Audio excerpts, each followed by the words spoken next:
Again, good morning. Oh, very good. Oh, I can't see. So we have four report outs today. We're going to start off with the Water Quality Lab writing cell, move on to an update on National Western Project, and then we'll have two A3 updates on scope of work and supplier diversity relative to how we buy stuff. So I'll hand it over to Austin. We hammered out a lot of SOPs. I'll let them tell you about it.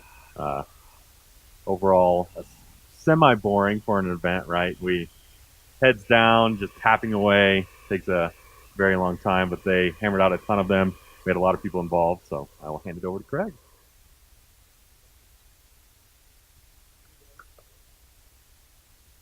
So back in April, the water quality team kicked off the value stream analysis to identify events, projects, and just do it to help improve their processes for the coming months. As part of that, it was realized that they needed to update their SOPs. So the team identified a project and a writing cell and wrote an A3 for each. It soon became apparent that these events should run side by side. And so the project looked to identify SOPs that needed to be updated and created a process for revising, publishing, and training employees on those SOPs. This culminated in this week-long writing cell, which was conducted to update the actual SOPs. A variety of people were involved, from IT, records management, the water quality lab, and water quality operations. A lot of time and a lot of effort was put into the event this week, and hopefully you'll see that when you see how many SOPs were updated and written this week. So I'm Craig Lammercraft. Today we've got presenting Aubrey Miller, Bruce Dahm, Craig McGonigal, and James Berrier. So we're going to start off by giving some special thanks to Renee Hutchinson, Stephanie Coates, Kevin Pollock, and the help desk for helping us work through some of our initial technical issues that we have with using the new system and permissions and such. And then also to Tom Mountfort from Environmental Compliance, who helped us out with about 8 of our SOPs. So you're probably asking yourself, why did we do this? Well, water quality does not have an efficient system for storing and updating their SOPs. Oftentimes, we would find that we had multiple versions out there stored in multiple databases, whether it was our published or draft version. There really was no ownership of who owned those documents and who was in charge of updating them. And the approval process was kind of more like herding cats, which takes us to our current state. So our current state was that analysts, technicians, or supervisors would update the procedures on kind of an as-needed basis. Once it was published, it would then be saved into the draft library, and an email notification was sent to Renee Hutchinson. She would then convert that into a PDF, then upload that PDF onto the O drive, notify the staff, and then it would then sit there and wait for review and signatures to sign it off and make it official. This caused the update process to be very long, and there were often multiple versions stored there.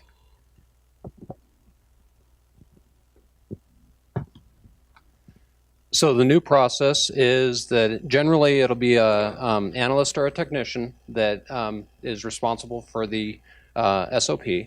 They'll make the and 11 months after the previous revision, they'll get an email reminder that they've got a SOP coming up. The annual review is due. That SOP is, and those are all stored in one library on SharePoint. That they get the updates made. They work with their supervisor to do that, and then send to the supervisor. They review, and if it's ready for final approval, then they'll start a workflow in SharePoint that goes to the manager, either the lab manager or the ops manager, depending on what section the SOP is for, and possibly the QA officer if it's for compliance purposes. And then that, once those, it works its way through the workflow, the manager will publish that SOP as a major version, um, and send it out to staff for training and acknowledgement through another workflow in SharePoint. Those workflows will document. So previously we had this like an actual handwritten signature on the SOPs and a date. The revision dates are now tracked in SharePoint, and the signatures are also tracked. There's a record of those signatures in SharePoint, both for the approval and then for the final step for the training, where we've got documented. We've got a record that all staff have reviewed the SOP and acknowledged it. And then this is an example of the workflow. So this is a list for one of the managers for the ones that have been completed. They're ready for final approval, and both whether or not it's completed or waiting for approval. So we mapped our current state. We set up the framework in SharePoint to actually make this stuff work. Well, this week it came time to actually get everything plugged in the system. And this proved to be a pretty laborious, sometimes chaotic process, but we got through it. We started with something like 90 SOPs in our old library. We were able to pare it down to somewhere in the 60s range. The final result, we were able to get 65 SOPs into the system, ready for approval just this week. Lots of work, probably 20 people were involved throughout, people going in and out. Like I mentioned, it's a little chaotic, but we had this process control board. You see an example. This is just a snapshot right here. Each row is one process with one SOP with one person assigned to it. And over the course of the week, we got rid of these red tags. Red tags means something needs to be done, something's not there. Green is good. Green means it's completed. So as the week progressed, we were able to use this tool to kind of gauge our progress, stay organized, and really stay on track. So this week was a huge success. We accomplished all of our goals, getting the most important SOPs into the system. We actually created a lot from scratch. We were able to pare down SOPs, kind of streamline things, but there's a lot of work left to do. So Craig's going to talk about that real quick. Thank you, James. We still have work to do. So the red squares up there will be turning green shortly. We're leveraging SharePoint pretty heavily to do a lot of the heavy lifting for us for the metadata. So the frequent reminders, the signatures, the acknowledgements, we're relying on that technology quite a bit for this process to go pretty smoothly. Mr. Lamacraft there has some things to work out, but we're looking forward to that. We will be completing the SOPs that are outstanding. We've given ourselves a deadline of beginning of the year. We live by our procedures. We have a procedure for procedures. So a lot of work to be done there. And also, we need to find out a way to share these externally, and that's in the context of integrated service agreements with the districts. They need access to the SOPs so they can do business the way we do business. Here are our metrics. We are, I think, on track for a lot of these. We've reduced, this is very happy to me, we don't have multiple libraries anymore. We have a singular library, and that's going to help in training, that's going to help in operation. It's going to help all over the map. And then, as you can see, we still have quite a few to go. We've got 65 completed, 88 on deck, and likely there's more after that. And these are our takeaways. And so I've kind of summarized them essentially that we're looking forward to the technology benefits that we kind of picked up out of this. Some of the folks learned how to include hyperlinks into Word documents, which streamlines some things. And so I know that it's not always great to rely on technology, but I think we found a way to really make it work for us this week. The mood overall was upbeat, a lot of work going on, a lot of people getting things done. It's a lot of heads down work, a lot of tapping on keyboards, a lot of quiet time, but we made it and we're through it. And moving forward, can't wait for 2018 SOP cycle again. It'll be more effective versus laborious. So I think we're all looking forward to that. And that's all we have. Are there any questions for the team? Yes, ma'am.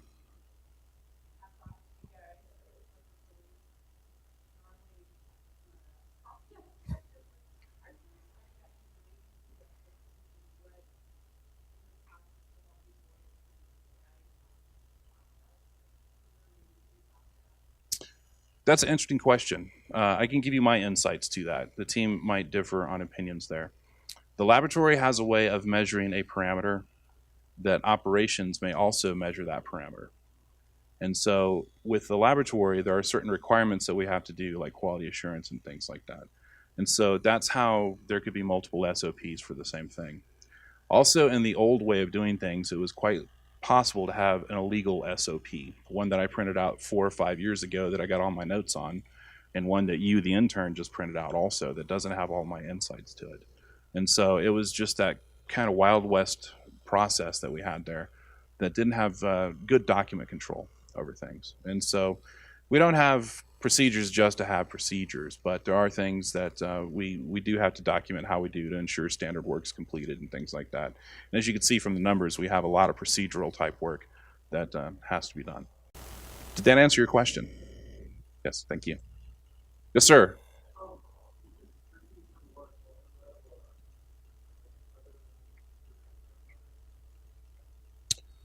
Right now, this particular scope focused on laboratory and water quality operations. I'm optimistic in thinking that the framework that we have in place could easily be portable to other groups to update their SOPs, but the folks that were doing the work, generating the content, were specifically lab and operations, and I think you might have some insights on a few other SOPs from an EC perspective.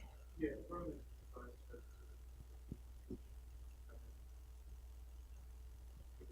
Environmental compliance has some SOPs which relate to discharge permits. The water quality ops team take a lot of the samples and do a lot of the activities associated with that. So there is some crossover between what environmental compliance does and what the ops team does. But yeah, as far as that process for revising, publishing and sending out the training notifications, that's a process which you can roll out to any section. And I think some sections have already done that. I think purchasing a few weeks ago did a writing cell similar to this, and they did that kind of process.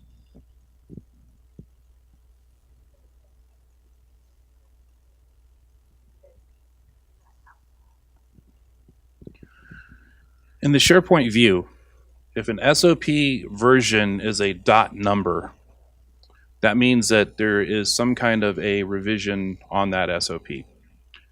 And so unless it's a .0, that means that that is a published, good to go, has been through a supervisor and managerial review SOP.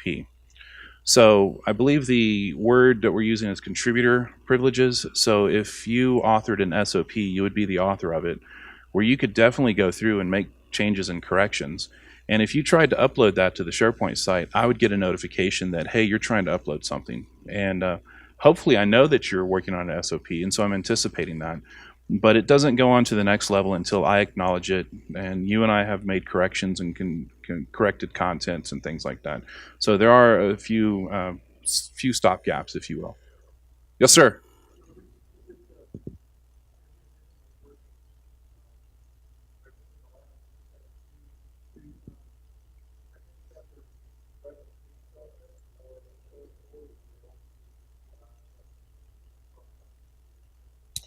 You can print out a hard copy and keep it with you and work with it, and I believe it has an expiration date on there. Right. Right. Yeah, so the piece of paper that you're walking around on, if I see you working on something, I'm going to be looking for that expiration date. And if it was from like 2015, then there's a conversation, et cetera, et cetera. So we've tried to kind of capture that in the field, if you will, or in the lab. Yes, sir.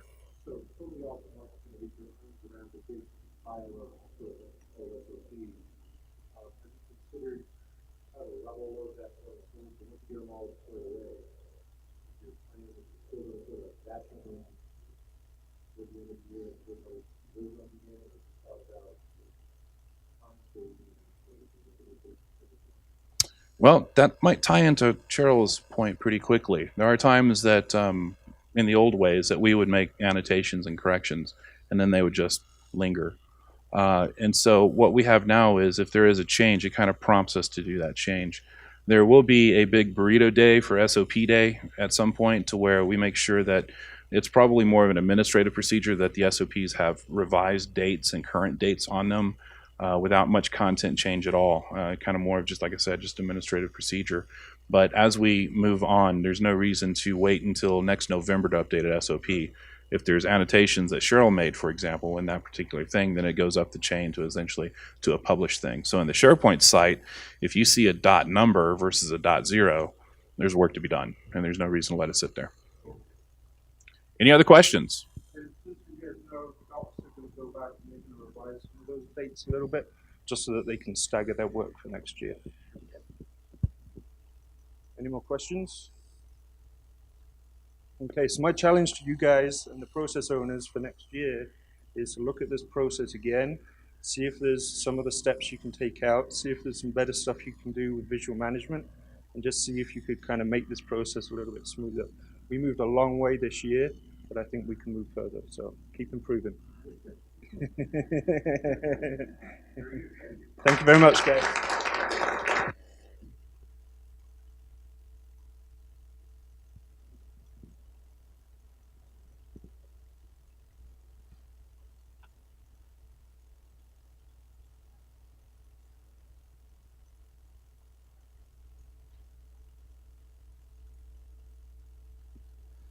All right, I'm going to invite the, I'll call it the skeleton crew of our National Western Obeya project event.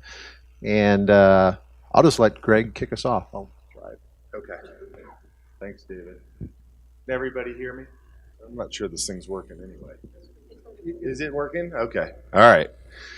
So thanks. We participated in an event, many more than the three of us, but we were the ones that were willing to rearrange our schedules today. So really trying to get a handle on National Western.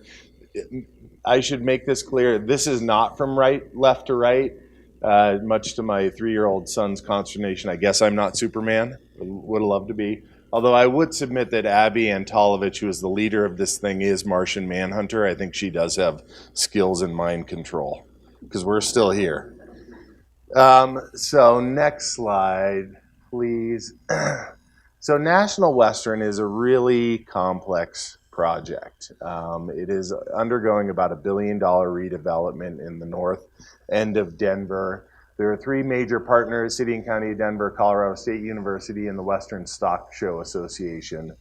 As utility provider and potential partner with CSU at a water resources center, we have a strong interest in developing this site in a sustainable way from a water standpoint and really highlighting innovative practices. So that's what we're trying to tackle.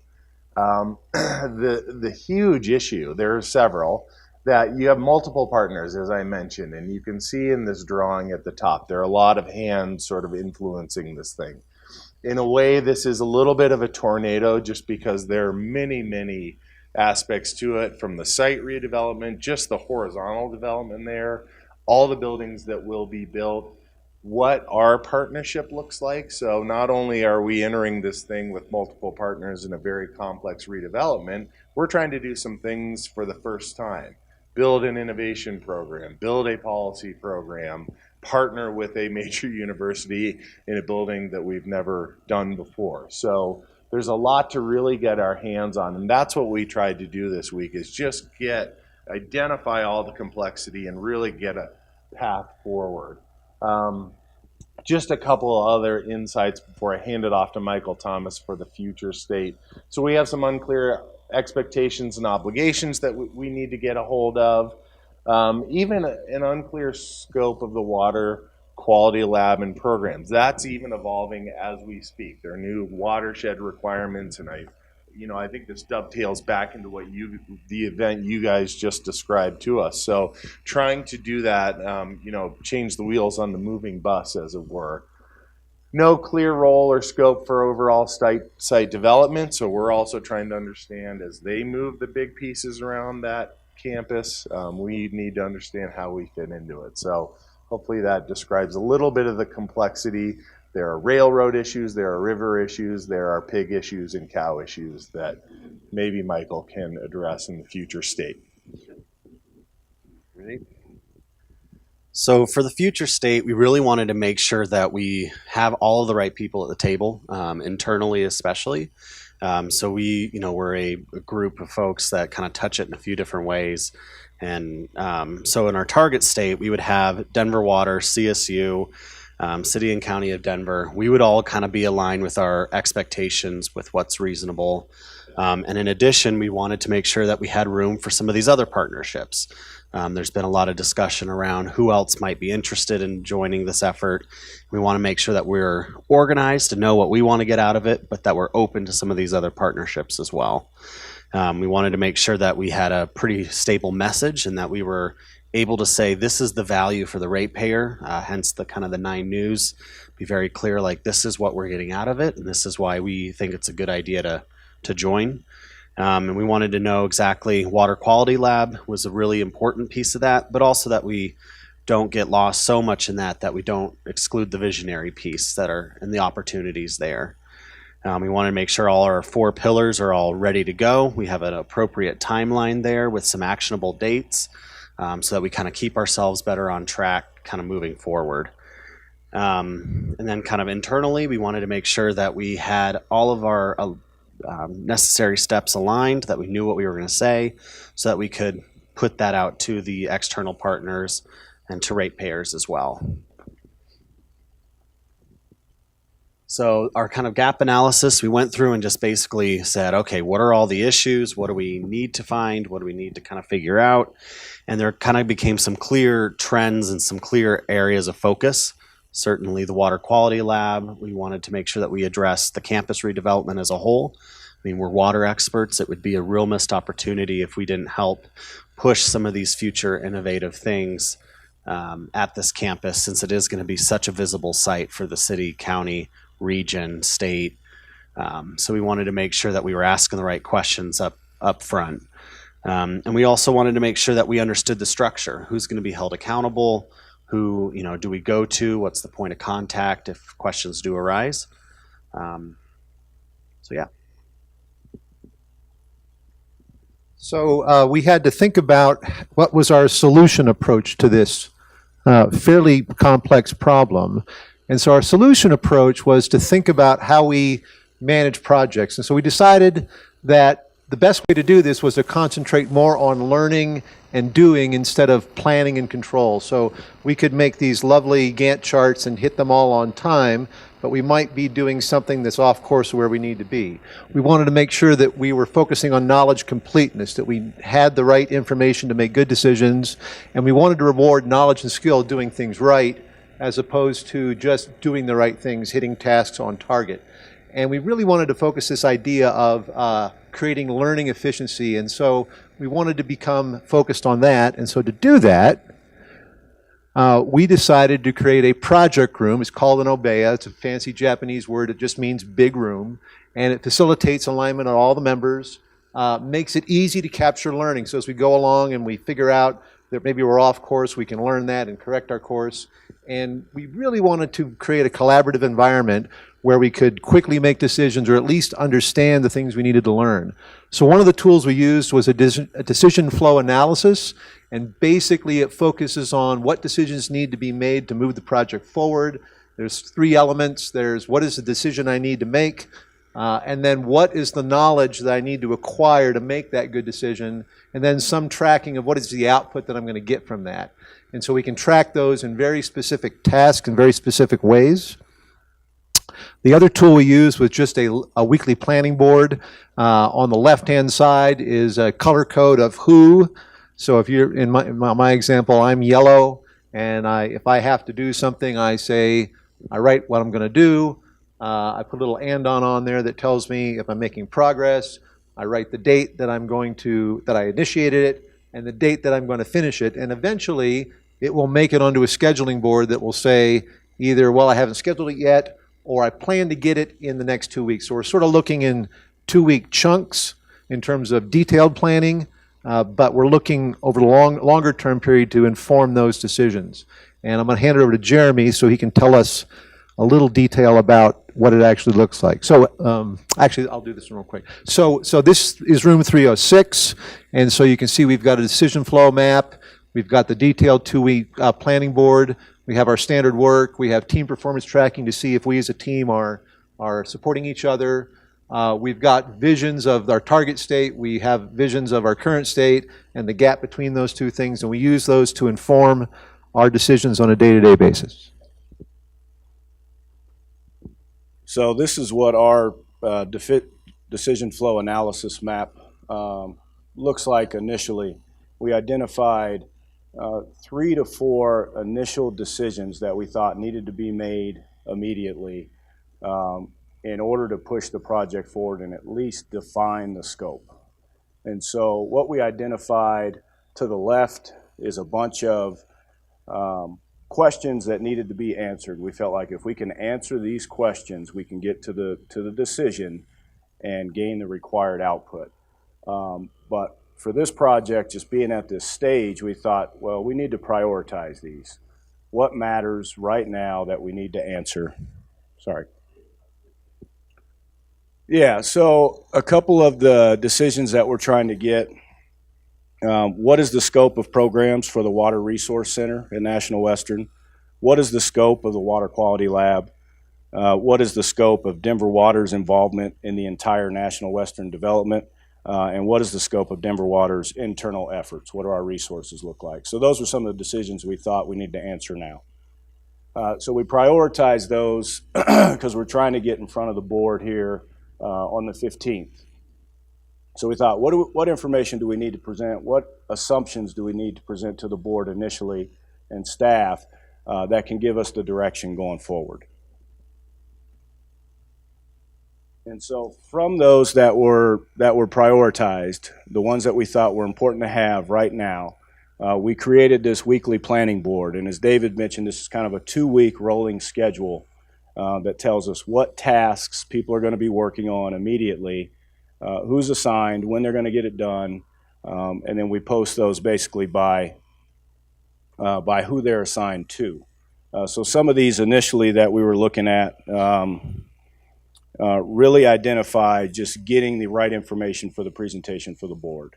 And so in this case, it's what can we get done by this week? What are we looking to schedule for next week? And we'll use 2 tools. We're going to use 2 tools to basically keep evaluating that. One of them is this daily stand-up meeting, where basically we're going to sit down for 10 to 15 minutes a day, go through the tasks, and just give an update. Did we get it done? What's the progress on it? What's the next step? And then the other thing we're going to do is basically a weekly planning meeting, and that's where we're going to take the time to go through and look at this 2-week look ahead, shift it forward, look 6 weeks ahead, figure out, okay, what's the next things we need to answer? And so it's just a quick tool that gives us an opportunity to get the things out there that need to be done, check in, see if they're being done, and then move forward. And then finally, some insights from the team. What did we learn? How do we feel? How will we support the project going forward? I'm not going to read all of these to you, but it seems like as far as what did we learn, there's still a lot of questions, more questions than answers, but we feel like we got a good head start on what needs to be defined. I think people feel like we're getting on the right path. There's still a little sense of a little bit of overwhelmness of just being so early in the project and so many questions that need to be answered, but we're optimistic about that. And I think we've got the right resources here that can support the project. I think people feel like they're ready to dive in.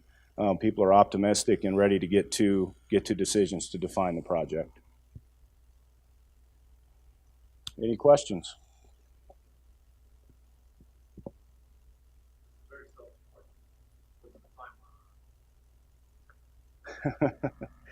That's a good question. I think we're trying to understand the timeline as well. You know, National Western and Gray, you can speak to this.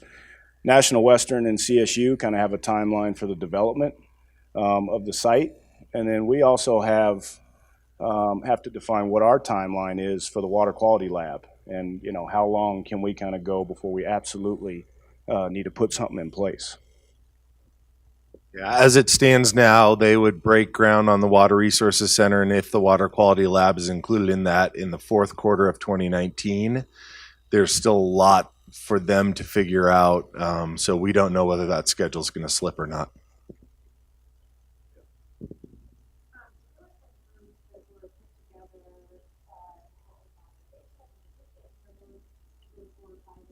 Yeah, the four pillars. Mhm. That's certainly part of the equation. Greg, I'll pass it to you since you got the most history behind that.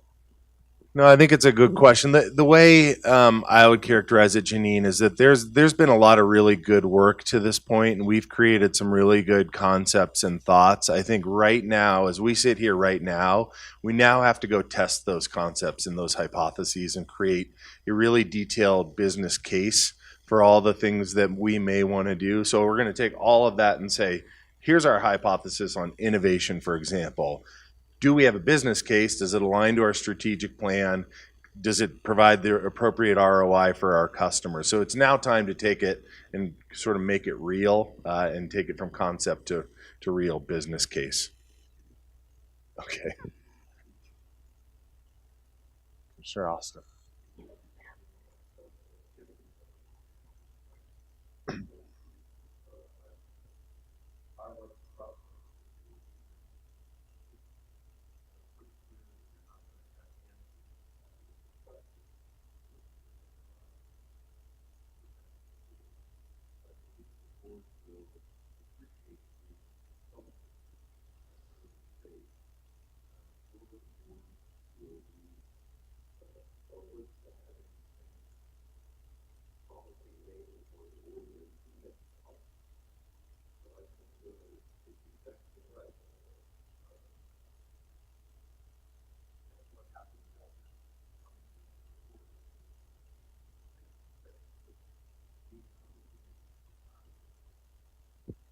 That is exactly right, Commissioner Austin. Thank you. And I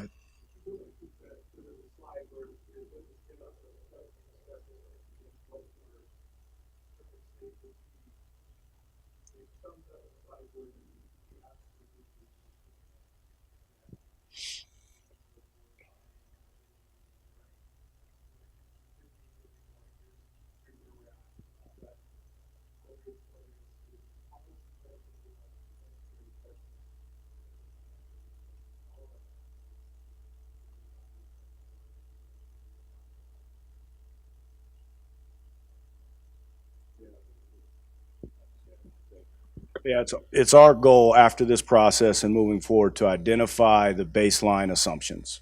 If we can identify where we think we are today, then we can get direction from the executive team and the board on if we think that's the right direction, or do we need to make some corrections there. But if we can at least wrangle what assumptions have been made to date on all of these items, the lab, the pillars, everything that's been established, that's what we want to bring to you as information right now.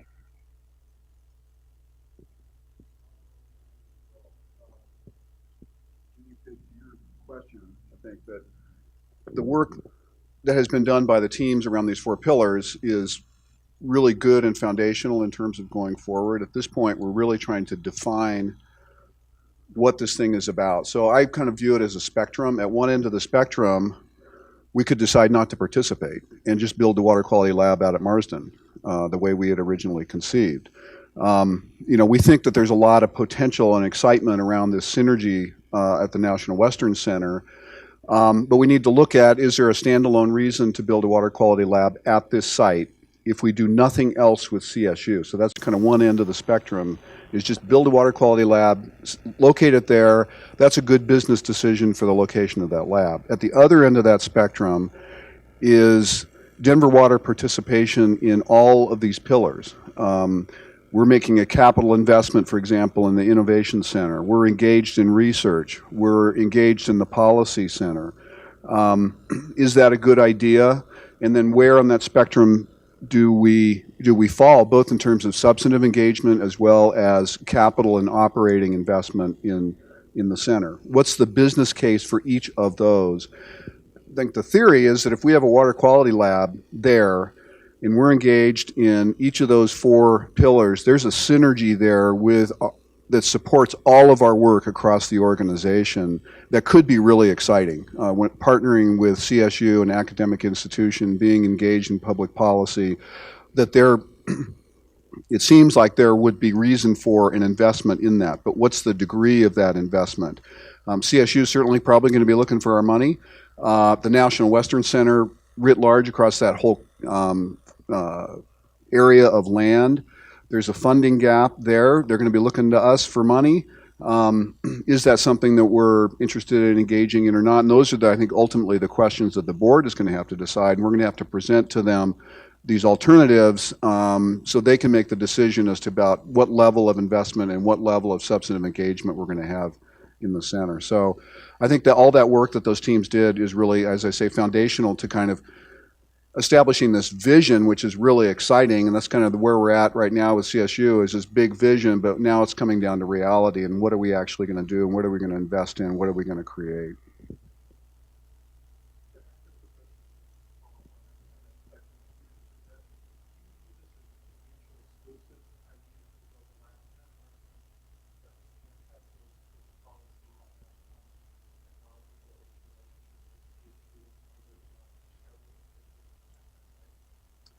I don't think they're mutually exclusive at all, and they could be phased. So we could build a water quality lab, and then we could phase into an innovation center down the road, or an engagement with the policy center down the road. I think that if you look at the programs of each of those 4 pillars, they should be mutually supportive. So the work we're doing at the water quality lab should be working with whatever research CSU is doing. Hopefully they'll build an academic lab right next door, and we're back and forth. I would love to see our water quality people working with academia. If somebody wants to do a PhD, that would be really cool. If a Denver Water employee is working on a PhD and working on CSU at the water quality lab. And similarly, the Innovation Center should be supporting the water quality research and the sources of water that we're bringing in, the water quality testing. That should inform the policy objectives, and then in turn should support the education objectives at the center. So I think that hopefully they are not mutually exclusive at all, that they're mutually supportive. Exactly. As CSUs, right.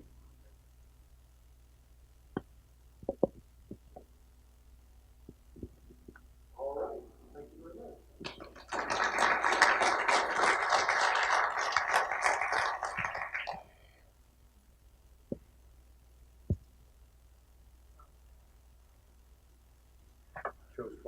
Yeah. Kind of a rough act to follow, I think.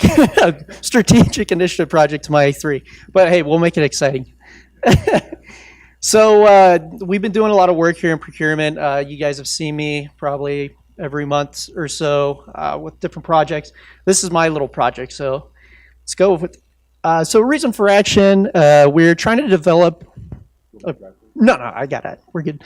So we're trying to develop our development time down. We're trying to build quality into our contracts that we produce. Our aim is to produce the most robust scopes of work that we can possibly provide and work with our CA to provide those. And then our scope is develop tools, templates, and SOPs to assist and develop the scope of work. So obviously this tied in a lot with the different RIEs that we've covered in the past. So this it all kind of come together at once, if you will. So here's our initial state. So here we are up at the top. We're all painting our own little picture, right, of what our scope of works will be. Depending on our users, they might be a very good artist, or they could be like me. I would need a coloring book.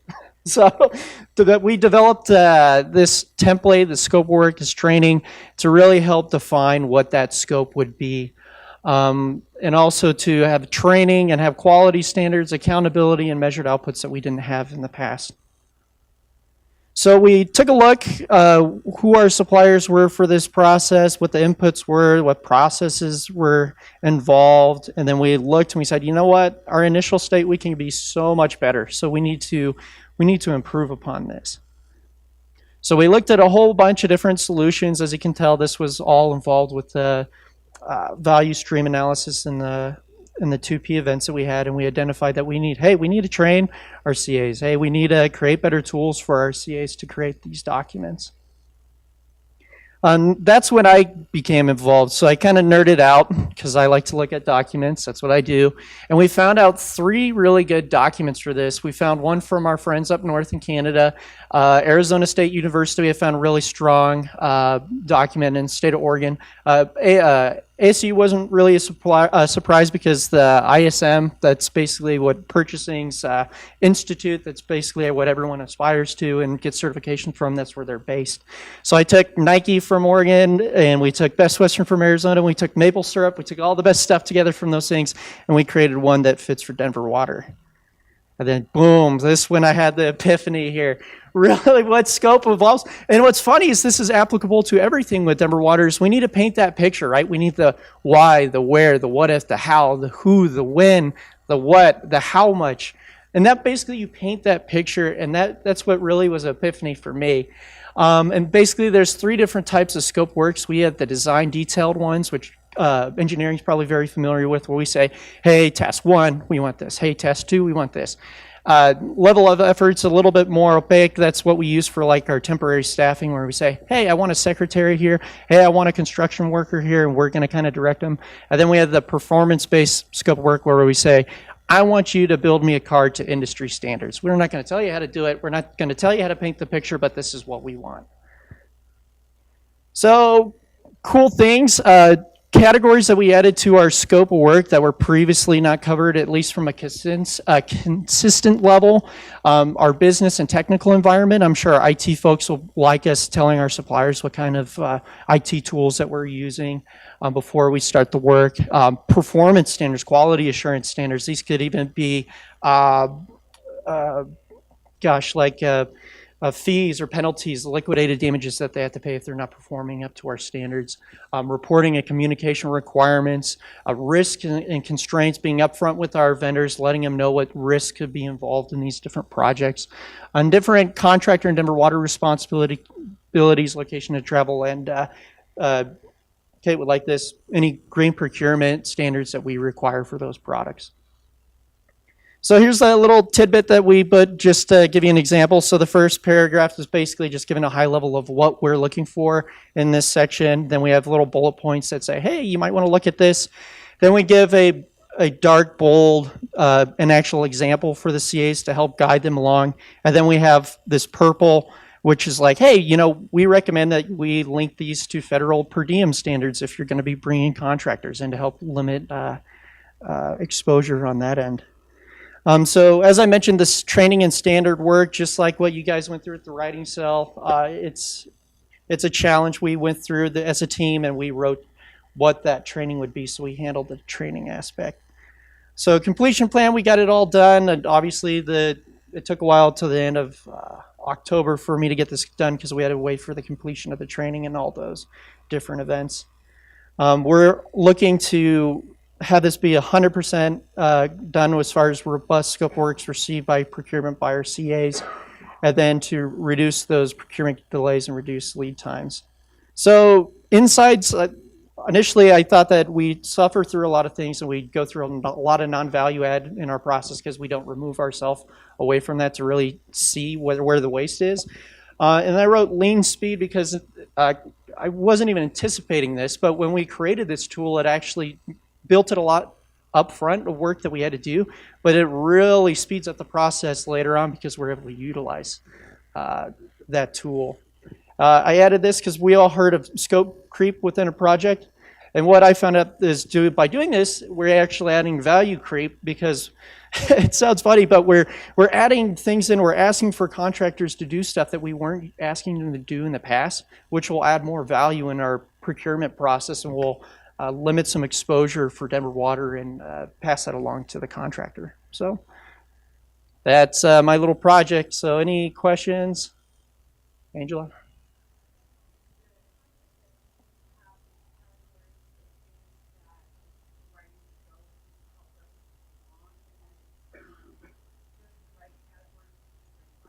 Yeah, exactly.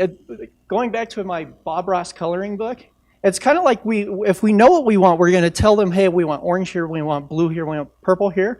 But the stuff that we don't want, we can ask in the RFP what the contractor can offer for, let's say, what do you want to paint the sky? Hey, if the contractor comes back, we'll say, hey, we want a blue sky or we want a sunset, we're going to paint that in the contract. So that's kind of a high-level conceptual how I kind of think of this.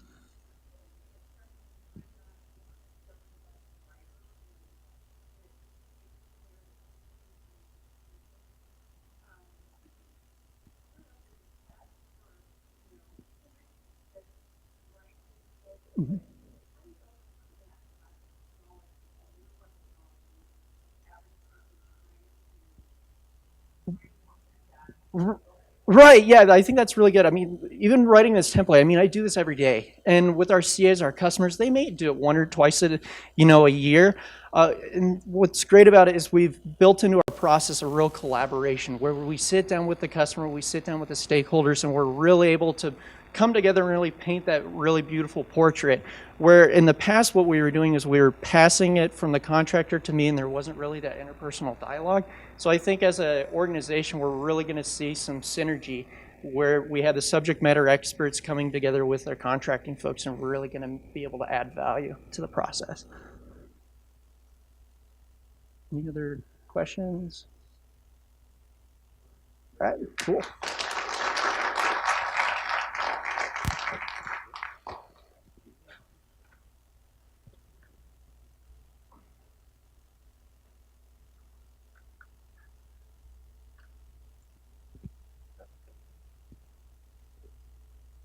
Thank you. My name is Jason Kearns. I'm in procurement. Like Brandon, I'm also giving my A3 update today. You guys have probably seen us a lot. I think this may be our 5th or 6th procurement update by now. But my A3 today is to talk about the Supplier Diversity Tracker. So just a little bit of background before we start talking about the tracker. When procurement goes through the competitive selection process, we release a RFP or an IFB, and then we collect the proposals and bids back from the vendors, and then we evaluate those, compare pricing, vendor experience, the vendor's understanding of the project, and then we ultimately award a contract and make a selection. And one of the things we try to encourage when we're awarding these contracts is to increase participation from small business enterprises, SBEs, and minority and women-owned business enterprises, MWBEs, and I'll be referring to those as SMWBEs a lot in this presentation. But the reason we try to encourage that is that we try to promote small business and then also try to put some of the money that we're taking from ratepayers and putting that back into the local economy. So the reason for action for this project was that although we're trying to promote awarding contracts towards SMWBEs, we're not really tracking any of the data, how many responses we're getting from SMWBEs and how many of the resulting contracts are awarded to SMWBEs. Contract control does track SMWBE spending down the line once the contract is awarded, but from a procurement standpoint, we were not tracking that other than noting in the contract if they were an SMWBE vendor, and then that was it. So initial state, I just went over that. We're not tracking any response rates on proposals or contract award percentages on SMWBEs. The target state was to establish a tracker so we can get these baseline metrics of how many proposals we're receiving from SMWBEs and then how many contracts are getting awarded to SMWBEs. So the first thing we did, the idea for this tracker probably started in January or February of this year, but it wasn't implemented until probably June or July when we started going through our large-scale value stream, where at the bottom here, my coworker Rihanna created this initial tracker to show our cycle time, and that's how long it takes us to go through a procurement from start to finish. And in the idea of trying to create more efficiency, we thought, why not just add this SMWBE tracker onto the end of that, because we're already going through and tracking cycle time on these contracts. If we're processing the contracts and the proposals, we can have it all in one spot, and then we can pull all the data from one spot. So a magnification from the bottom is here on the top, and everything in light blue is related to the SMWBE tracking. So first, when the contract or the proposals come in, we look at if they're an uncovered or covered supplier diversity category, then we count the number of responses we receive, then how many responses of those are from SMWBE enterprises, and then who the awarded contract is to. We have 3 columns for that. Sometimes we do multiple awards on one project because either we need a secondary vendor for capacity or each vendor has a specific skill set and we want to award multiple contracts.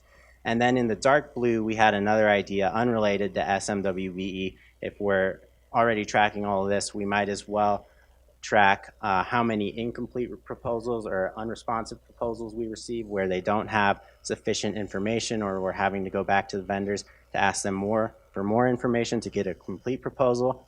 And then maybe we don't receive any responses to a solicitation, so we have to go out and reissue that solicitation. And then the last column there is how many of the contracts we're awarding are to new Denver Water vendors. They've never had a contract with Denver Water before. So we went through a couple of iterations on this tracker to get it dialed into the exact things we wanted to track. And then we got everybody in the group trained on how to use it and how to process their contracts. And that was just a quick 1 hour meeting. And so the resulting dashboard from these metrics is we have all these metrics in this tracker in an Excel spreadsheet. And then in another spreadsheet, it pulls all the data in real time. So it's always up to date in this SMWBE dashboard. And I've split this dashboard up into multiple slides here, but when you look at it in Excel, it's all on one sheet. So the first thing we're looking at is the overall metrics. So all divisions that issue a procurement through our section are tallied in this dashboard. And all of these metrics are going to be in the quarterly financial report, so I'm not going to spend too much time going into the data and analysis, because this presentation is just to look at how we develop the tracker and what we're using it for. But if you want to see that data and look at it in more detail, that'll be in the quarterly report. But this first graph we have here is on proposals that we receive. So how many of those proposals are from SMWBE vendors and how many are not? So it's right now, as of end of October, it's about a 50-50 split. 51% from SMWBEs and then 50% or 49% from non-SMWBEs. And that's on 45 procurement projects, so 198 total responses, an average of 4.4 responses per project. Next, from the proposals that we've received, then we go on to look at contract award. So on those 45 projects, we've awarded 64 contracts. 53% of those are awarded to SMWBEs. 47%, the balance, are awarded to non-SMWBEs. And then the breakdown on this purple graph, of the 34 contracts awarded, 29 or 85% were awarded to SBEs, and then the remaining 15% were awarded to MWBEs.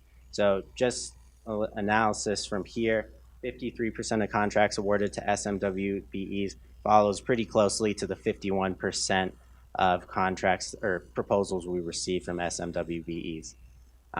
Next one we're tracking is how many contracts we award through the competitive selection process versus sole source waiver. And the vast majority of contracts that we're awarding, 90%, are all through the competitive selection process.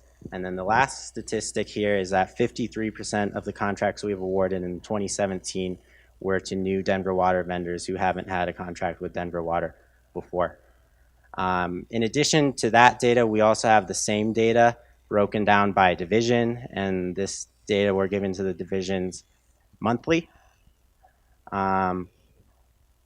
So that is all the data, and my insights from doing this project were that we have a lot of opportunities to capture data in procurement. It's just deciding what data we want to capture, because it is a little bit of a time-intensive process going through each proposal and then updating the spreadsheet. But if the data is worth tracking, then we'll track it. Another thing that was somewhat surprising is when you think of SMWBE vendors, you might think they're smaller businesses or they're not a large population of the businesses that we do business with. But from the data we have, it's actually they're a little over half of the proposals we receive and a little over half of the contracts we've awarded this year. And then last insight is that the current data we're collecting now, so we have 3 quarters of 2017 data. We can eventually use that to project maybe future SMWB targets or plans or initiatives moving forward. It is a long time for one contract to go through. The typical contract we award is 3 years. So I think after 3 years, we'll have a stronger set of data, but at least we have almost a year now here. With that, I'll open it up to questions.